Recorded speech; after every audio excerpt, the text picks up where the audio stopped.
Passons au dessin. Alors l'idée, c'est de transposer la forme d'un pied sur cette plaque de MDF, de médium, pardon. Donc c'est un médium qui doit faire quelque chose comme 13 mm, ce qui me permettra d'utiliser une fraise à roulement. Donc j'ai sorti le maximum de codes qui me semblent utiles pour essayer de transposer ça. Donc je verrai après comment je fais pour faire les arcs de cercle.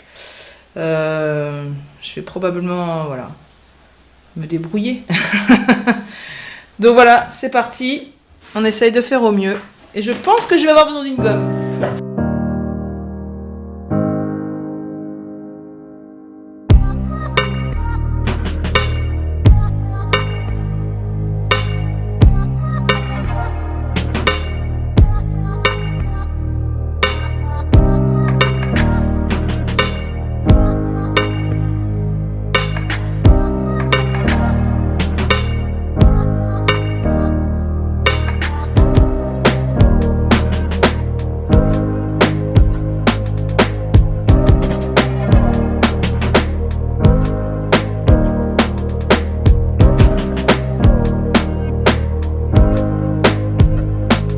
J'ai même pas commencé que je suis déjà confrontée à ma première contrainte technique, à savoir que du coup le rayon que je souhaite défoncer est trop faible par rapport déjà au socle de ma défonceuse. C'est-à-dire que si je voulais défoncer à partir du bord, il faudrait que je mette ici un pivot au milieu de mon socle, ce qui n'est pas possible.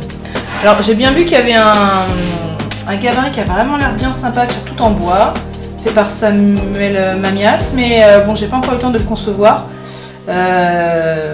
Donc bon, ça sera pour la prochaine fois. En attendant, donc ce que je vais faire, c'est que je vais défoncer à l'œil et sans trop m'approcher, je vais me laisser 1 ou 2 mm et puis je terminerai avec un papier à poncer de façon à m'approcher au mieux du trait.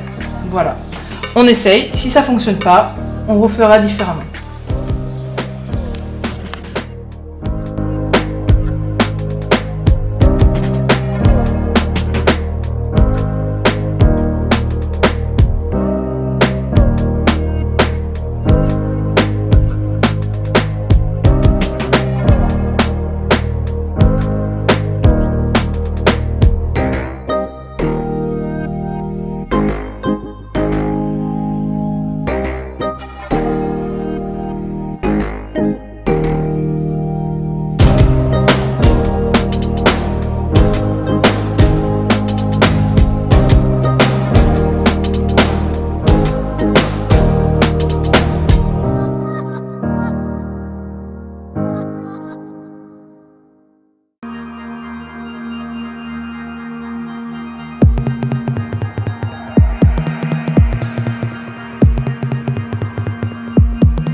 J'ai fini mon fraisage. La bonne nouvelle, c'est que j'en ai pas enlevé trop. C'est-à-dire que j'ai un petit peu de rab.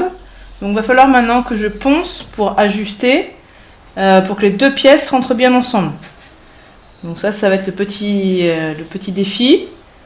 Donc ce que je vais faire, c'est que je vais déjà commencer par faire le contour de l'un et l'autre. Donc avant, je vais déjà commencer par arrondir. Alors il y en a peut-être qui vont me faire la remarque dans les commentaires. J'avais envisagé de faire des grandes parties arrondies en utilisant la défonceuse qui serait raccordé en fait au centre du cercle. Donc en faisant tourner la défonceuse autour de ce centre. Mais en fait, c'était pas forcément pratique parce que le centre était vraiment très très loin. Donc en fait, j'aurais eu potentiellement des ratés parce que voilà, ça aurait pu bouger, etc. J'ai préféré pas prendre de risque et faire ça à la main. De toute manière, après, j'arrondis. C'est pas grave si c'est pas pile poil l'arc de cercle que j'avais prévu sur SketchUp. Ce qui compte, c'est que ce soit quand même joli à l'œil. Donc voilà, c'est un choix. Peut-être que si je suis amenée à le refaire, je ne referai pas pareil. Mais voilà, donc c'est pas... Je ne le sentais pas, donc je préférais faire quelque chose différemment. Donc voilà, donc ce que j'ai reporté, et c'est bien le bon contour. Voilà. Donc j'en ai quand même pas mal à enlever. Bon, en même temps, c'est pas très costaud comme matière, donc...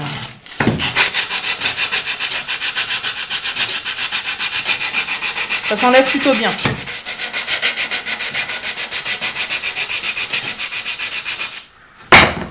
Bon, là, c'est du 180. C'est pas suffisant. On va passer à un grain un tout petit peu plus gros au début. Voilà, j'ai un petit peu de 40 qui fera très bien l'affaire pour dégrossir.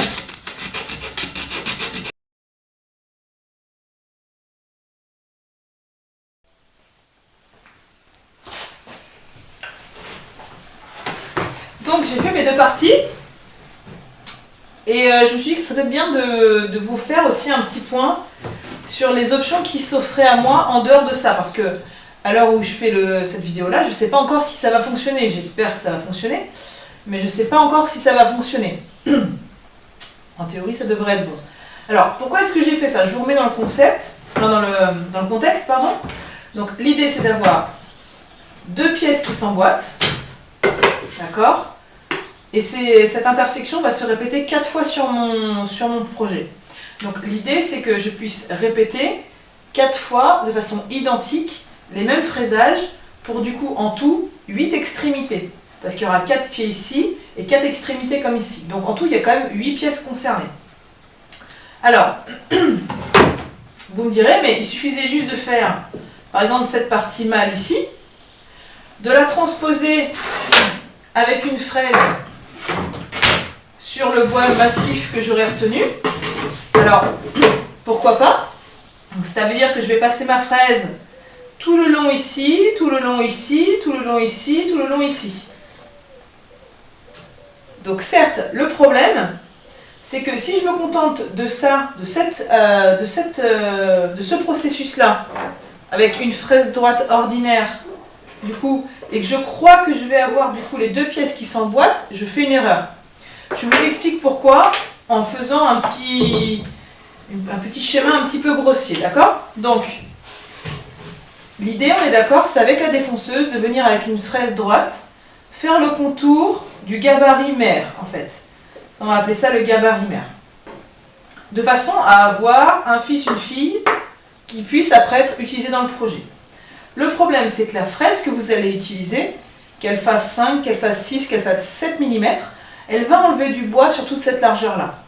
C'est-à-dire que du coup, donc je vous schématise avec le marqueur, le passage de la fraise, d'accord? C'est à peu près équivalent. Donc, ma fraise, elle va faire le contour de la pièce, comme ça.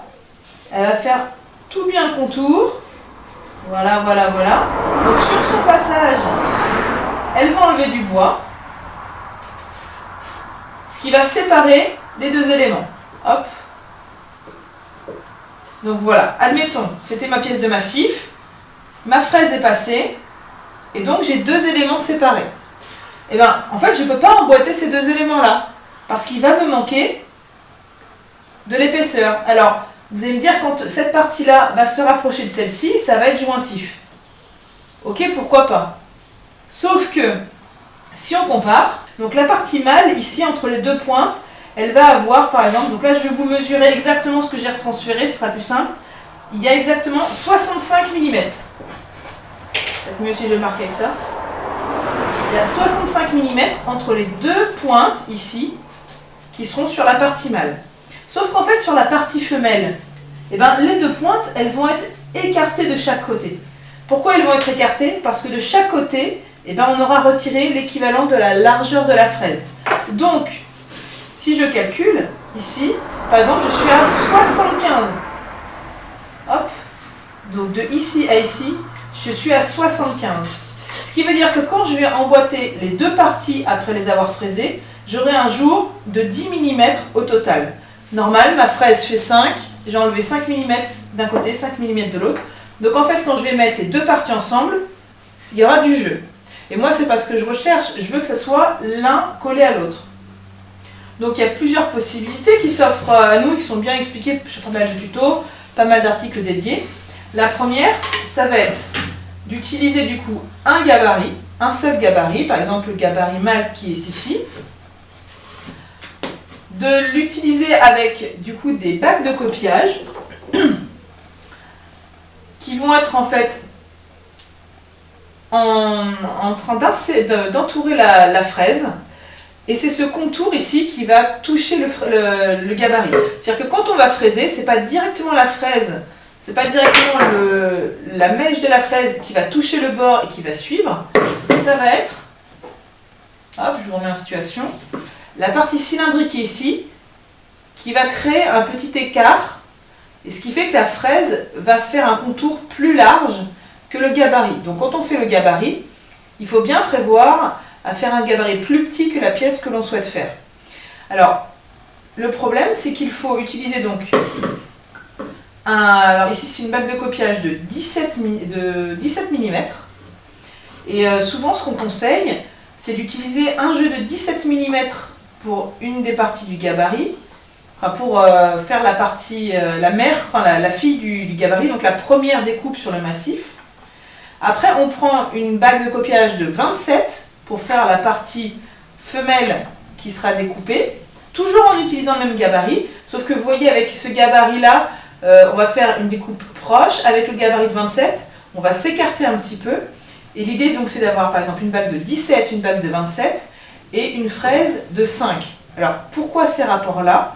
Parce qu'en fait la fraise utilisée, quand on veut faire du copiage comme ça, quand on veut faire deux pièces qui s'emboîtent à l'aide d'un même gabarit, la largeur de la fraise doit être égale à la moitié de la différence des deux bagues de copiage. Donc si je reprends mon exemple, j'ai une bague de copiage, la bague 1, elle fait 17, la bague 2, elle fait 27. Si je fais la différence, 27 moins 17, ça fait 10 mm.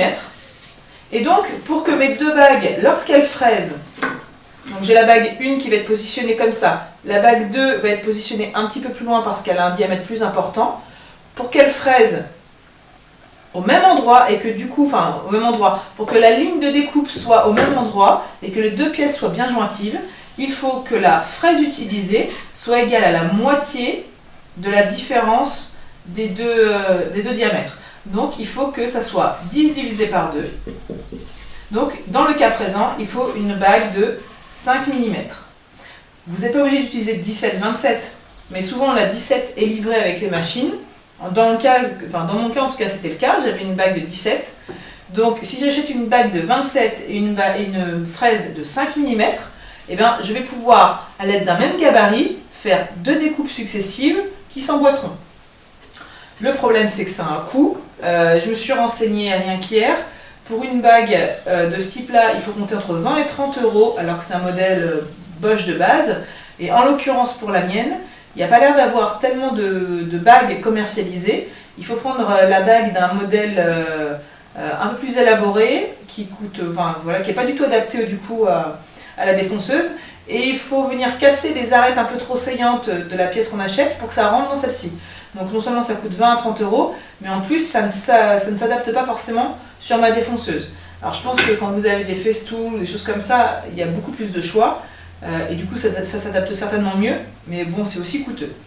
Donc moi c'est une solution que je retiendrai si vraiment ma première solution ne fonctionne pas, mais je ne suis pas encore équipée, je n'ai pas prévu de faire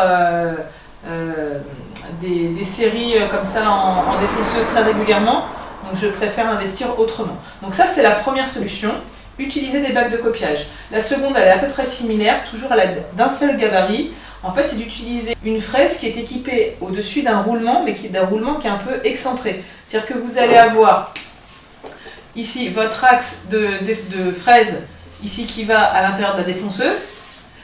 Vous allez avoir la partie qui fraise ici avec les deux petites lames, voilà, qui vont venir manger le bois.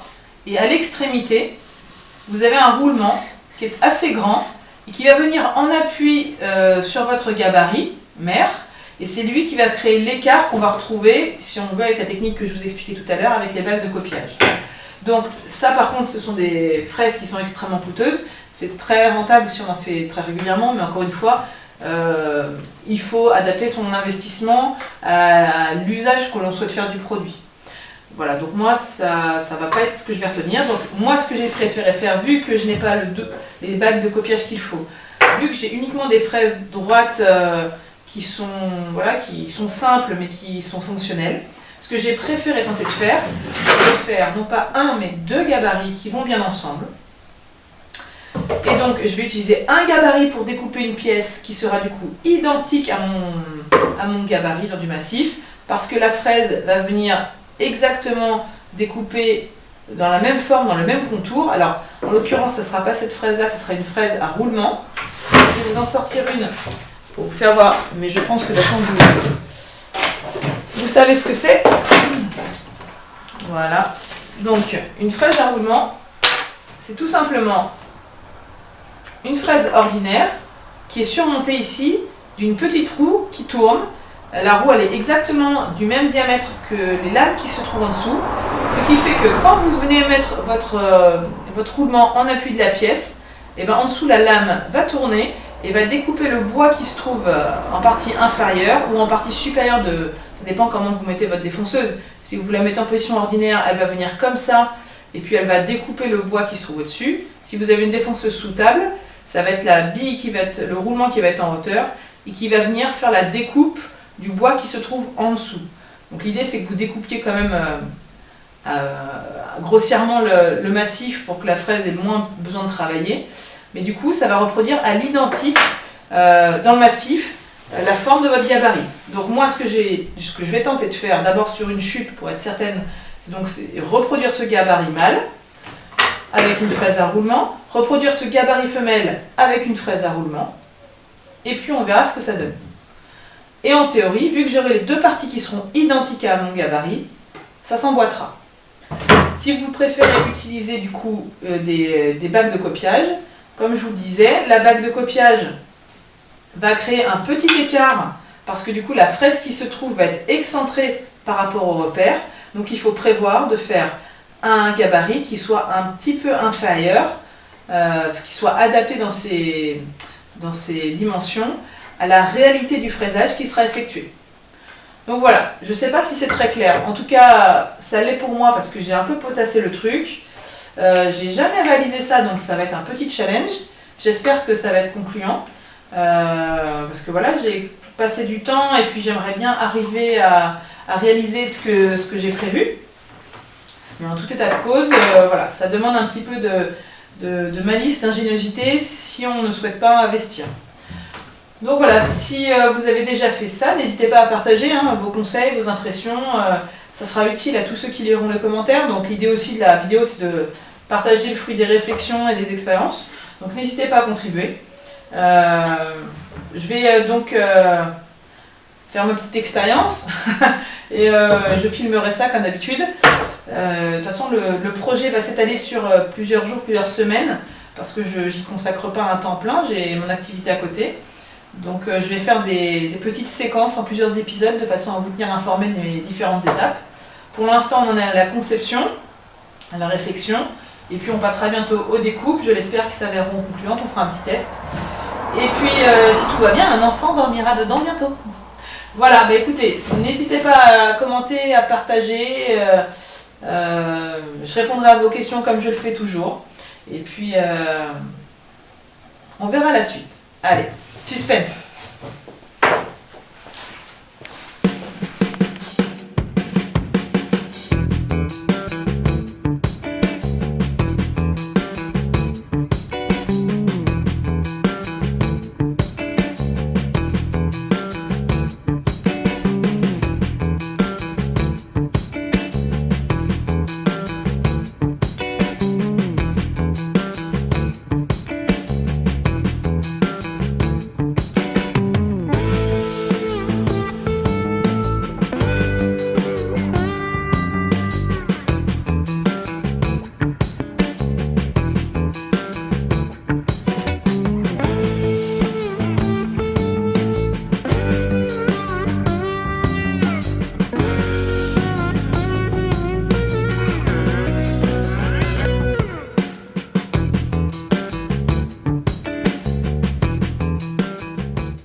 avance. Je vous fais un petit point de situation.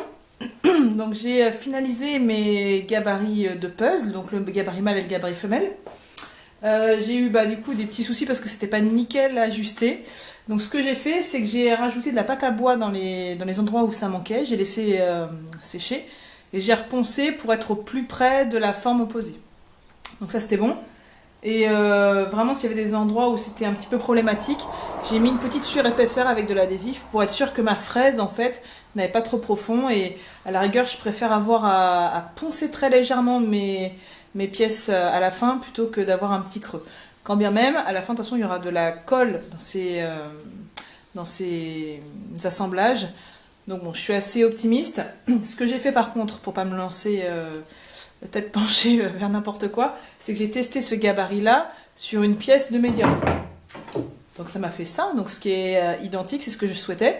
J'ai fait pareil avec l'autre morceau, et du coup j'ai bien vérifié que les deux parties qui venaient juste d'être usinées s'emboîtaient plutôt correctement. Donc ça a été le cas, je suis assez satisfaite.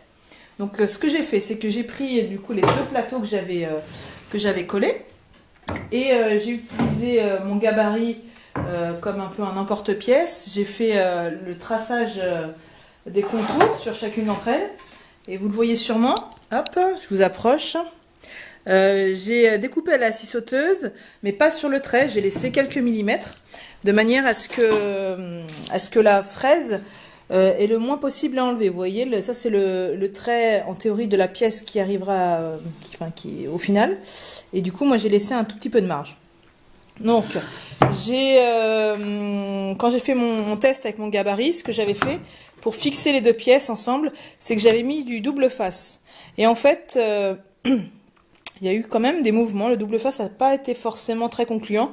Donc ce que je vais faire, c'est que je vais visser en fait mon gabarit sur chacune de mes pièces. Par contre, j'ai identifié la face que je souhaitais avoir de visible, et du coup, je vais visser de l'autre côté, donc dans la partie qui sera à l'intérieur du lit, la partie cachée qui sera sous le lit. Du coup, comme même il y aura deux trous de vis, ça se verra pas du tout.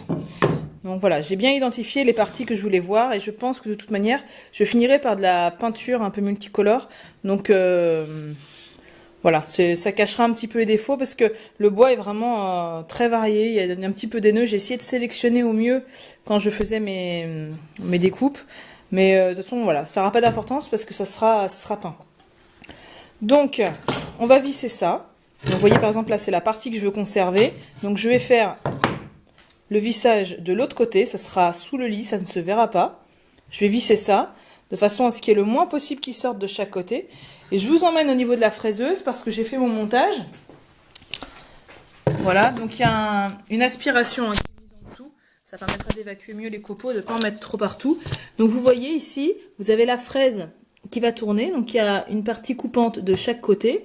Et en haut, vous avez une bille de roulement. Et l'idée, c'est de régler cette bille pour qu'elle vienne en appui sur le gabarit qui sera sur le dessus. Et du coup, les lames vont tourner sur la partie inférieure, donc sur le massif, et vont le découper de façon à ce que ça soit d'aplomb avec la surface de référence qui est au-dessus. Donc on va faire rouler ça tout du long, etc., tout le tour. Et forcément, moins il y aura de matière à enlever, moins ça sera compliqué pour la fraise. Donc on va tester, j'espère qu'elle tiendra le coup. De toute manière, j'en ai prévu d'autres. Et vous voyez la contrainte, c'est que mine de rien, il faut monter assez haut avec la bille de roulement pour atteindre le gabarit. Donc il faut vraiment avoir une fraise qui est assez grande. Moi celle qui était, j'avais un petit coffret avec des fraises. Alors une fraise droite avec un roulement, elle était beaucoup plus large, sauf qu'en fait elle était beaucoup moins haute et elle n'arrive pas à atteindre le gabarit. Donc il faut adapter la fraise aussi en fonction. Et plus votre massif va être épais, plus le gabarit va être haut et plus la fraise devra être longue. Donc je vais fixer ça. Ce que j'ai fait aussi, vous avez certainement vu ici, là sur le haut du lit, le haut de chaque pied de lit, j'ai laissé une très grande marge. Parce qu'en fait, je préfère attendre que la partie mâle soit également usinée, donc la grande traverse qui va venir le long du matelas. Et puis à la fin, avec une règle et une scie circulaire, je ferai bien droit tous les 3 éléments quand ils seront fixés les uns aux autres. Parce que j'ai pas envie d'avoir un petit décalage, donc je ferai la découpe, de l'ensemble à la fin. Donc je fixe, je passe à la défonceuse et on voit ce que ça donne.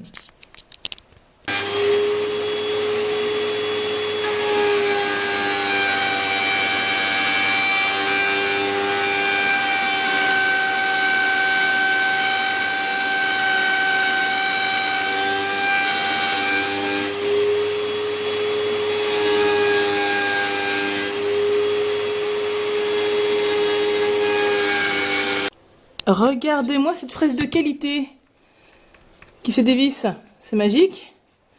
Bon, bah, je suis bien contente. On va prendre sa remplaçante, hein, ce sera plus sûr. Fraise neuve, on recommence.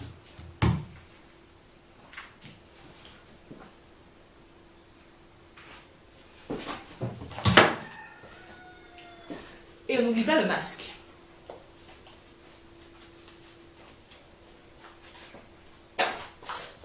Bon, je fais une pause dans le fraisage parce que là j'ai monté une fraise qui est beaucoup plus large, donc il y a moins de difficulté à enlever l'épaisseur. Par contre, ça fait plusieurs fois que quand j'ai besoin d'attaquer à partir des bords, en fait, la fraise qui tourne dans ce sens-là a tendance du coup à embarquer le bois et à l'éjecter. Et ça c'est très problématique, déjà parce que c'est dangereux, et en plus parce que du coup ça me fait des arrachements. Donc là par exemple, ici le bois il est tout fendillé. Et ça me plaît pas du tout, parce que moi ce que je veux c'est que voilà, ça aille gentiment dans le bon sens. Sauf que moi, vu que la fraise tourne dans ce sens-là, logiquement je vais aller à contre-courant de la fraise et donc je viens comme ça.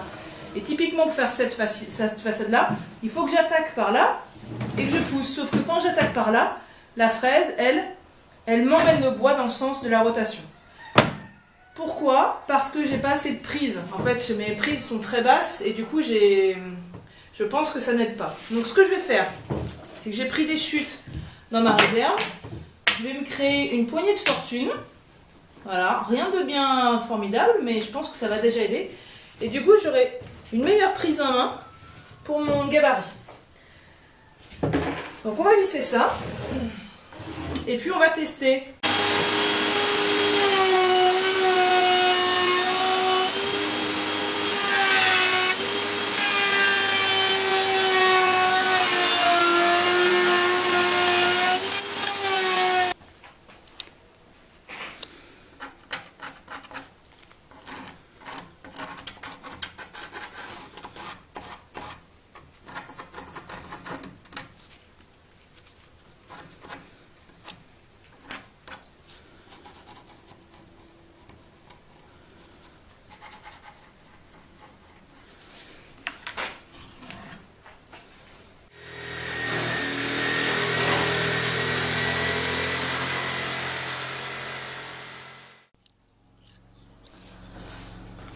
Donc voilà, j'ai découpé à la scie sauteuse comme tout à l'heure, en laissant 2 mm, 3 mm de rab.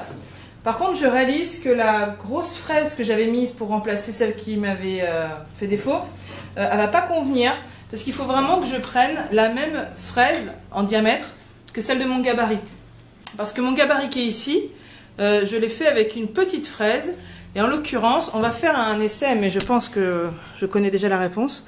Quand je vais mettre la fraise ici, elle va pas aller au même endroit que mon gabarit, parce qu'elle est trop large. Donc il faut que je remette une fraise du même diamètre pour avoir la même forme. Alors sur le gabarit précédent, ça posait pas tellement de soucis, parce qu'en fait tous les angles étaient dans l'autre sens, vous voyez. Que j'ai une fraise de gros diamètre ou de faible diamètre, ici ça ne posait pas de problème. Donc ici ça a certainement joué un petit peu, mais on verra bien. Donc je réalise ça un petit peu tardivement, mais bon, il n'est pas trop tard pour solutionner la chose. De toute façon, au pire, cette phrase-là n'en enlèvera pas assez, donc c'est pas comme si elle en enlèverait trop. Donc je vais faire ça, et puis j'en ai oublié d'en parler tout à l'heure, mais je vous avais dit que l'idée, c'était que je fixais directement dans mon bois, dans la partie intérieure. Ce qui fait qu'en fait, pour mes pieds, eh bien, il y en a 2 que j'ai fixés. Je vais vous les mettre, ça sera peut-être plus simple à comprendre. Hop, on va se mettre un petit peu en recul. Je vais vous mettre les faces où il y a les vis sur le dessus. Donc là, il y a les vis. Là, il y a les vis. Là, il y a les vis. Là, il y a les vis. Donc vous voyez, il y en a deux où j'ai fait le fraisage avec le gabarit de ce côté-là. Et deux, en fait, où j'ai retourné la poignée et j'ai fait le fraisage de ce côté-là. Du coup, il va falloir que je fasse pareil avec ma pièce. Parce que ma pièce, en fait, elle s'emboîte dans ce sens-là avec mon gabarit. Donc, si je mets la poignée de ce côté-là, ça va aller pour deux des pieds. Mais les autres pieds, le gabarit a été inversé. Donc si je me remets le même gabarit, ça rentre moins bien. Parce que c'est pas tout à fait symétrique. Donc il faudra que je retourne la poignée et que je fraise avec la poignée dans l'autre sens pour les deux autres pieds. Donc ce que j'ai fait pour pas me tromper, c'est que j'ai noté chaque pied, ou par exemple celui-ci c'est le pied numéro B et celui-ci le pied numéro A qui va à l'autre extrémité. Vous voyez, ils ont eu tous les deux les vis sur une tranche différente, donc ça fait une paire de pieds. Donc je les ai identifiés et je sais que par exemple pour le pied B, eh bien, c'est le côté numéro 1 de mon gabarit mâle, donc c'est ce gabarit, ce côté-là.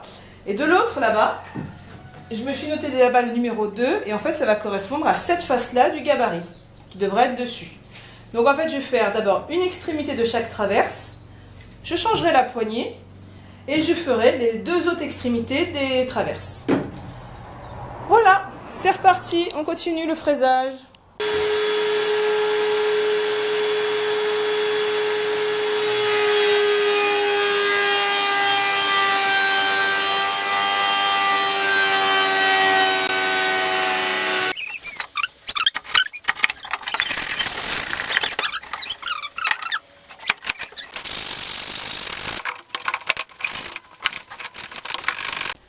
Donc ça y est, tout est usiné. Les 4 parties mâles, les 4 parties femelles. J'ai fini par mettre un petit coup de ciseaux aux endroits où c'était nécessaire, un petit coup de papier de verre, surtout dans les arrondis parce que la fraise n'avait pas réussi à faire le travail correctement. Donc ça s'emboîte. C'est pas aussi jointif que je le souhaiterais, mais bon, c'est suffisant pour que ça tienne. Et les 4 arrivent à s'emboîter, donc ça c'est la bonne nouvelle. Donc maintenant ce que je vais faire, c'est que je vais changer de fraise, je vais mettre un tout petit quart de rond et je vais faire des arrondis sur chaque arête de chaque pièce. Comme ça sera pas saillant et puis ça sera un petit peu plus joli, je pense. Et puis je pense que par contre avant, je vais couper ça proprement ici. Je vais couper le dessus de chaque pied parce que maintenant que j'ai l'alignement de la pièce de référence, je vais pouvoir faire ça dans l'alignement. Donc je coupe le haut de mes pieds. Et puis après, je mets un quart de rond sur chaque pourtour. Ça prend forme.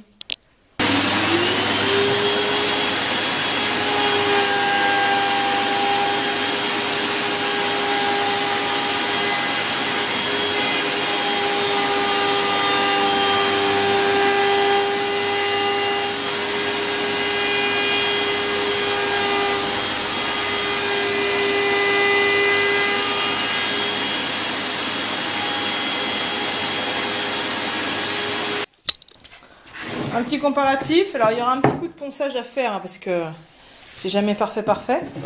Donc le avant, le après. Donc, voilà, l'idée c'est vraiment d'avoir la forme qui soit marquée au niveau de la séparation. Ça accentuera l'effet puzzle, je pense. Un petit coup de ponçage après par-dessus. Et puis ça sera nickel. Alors j'ai eu un peu d'arrachement tout à l'heure lorsque j'ai fait la toupie, mais heureusement c'est sur la face arrière. Parce que bon, sinon j'aurais été un peu déçue. Mais donc voilà, c'est sur la face arrière, ça ne se verra pas. Au besoin, si je veux, je mets un petit peu de pâte à bois pour vraiment que ce soit parfait. Mais voilà, un petit coup de ponçage. Et puis le rendu est très satisfaisant. Je suis contente, je continue.